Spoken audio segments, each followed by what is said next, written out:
Oke, sekarang kita lanjutkan tentang skala prioritas. Ya, skala prioritas ini adalah lanjutan dari tentang biaya peluang tadi. Jadi untuk menentukan pilihan antara beberapa pilihan atau opportunity cost tadi, kita harus menentukan skala prioritas yang nama. Nah, oke, ini adalah definisi dari skala prioritas. Nah, skala prioritas adalah urutan kebutuhan manusia yang disusun berdasarkan tingkat kepentingannya. Dengan menyusun skala prioritas kebutuhan manusia, manusia dapat mengetahui kebutuhan mana yang harus didahulukan dan kebutuhan mana yang harus ditunda. Ya, makanya kita sangat penting skala skala prioritas ini. Faktor yang menentukan skala prioritas yang pertama adalah tingkat urgensinya. Nah, penting nggak? Nah, kira-kira seperti itu. Kemudian adalah kesempatan yang dimiliki. Kemudian adalah pertimbangan masa depan. Kemudian kemampuan diri. Tadi harus berurutan tadi. Kemudian ada ya. Pertama adalah tingkat urgensinya. Tingkat urgensi berarti menentukan pilihan mana yang harus diutamakan dari beberapa kebutuhan yang ada. Contohnya, seorang ibu hanya memiliki cukup uang untuk membeli makanan seluruh keluarga. Namun di saat bersamaan, ia harus membayar uang sekolah anak, membeli baju sekolah, dan membayar utang. Makan dulu yang penting, ya. Kesehatan,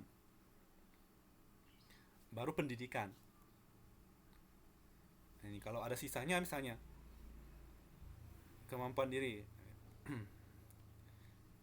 Nah, kita lanjutkan yang kedua dulu ya. Kemudian kesempatan yang dimiliki. Nah, faktor selanjutnya adalah kesempatan yang dimiliki. Misalnya dalam situasi darurat, keselamatan dan kesehatan merupakan hal penting.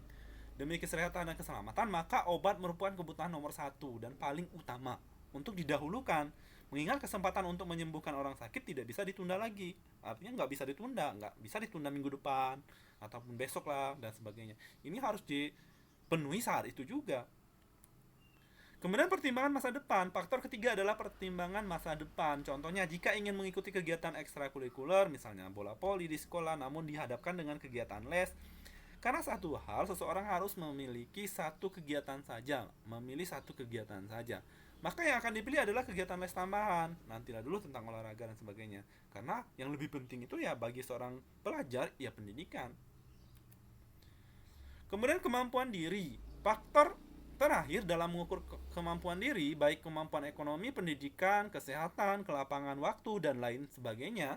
Contohnya adalah banyak yang memaksakan diri untuk mengikuti tren gaya hidup masa kini dengan membeli berbagai peralatan canggih seperti komputer, iPad, laptop, smartphone, dan lain sebagainya. Nah, kita harus mementingkan dulu, mampu nggak kita beli?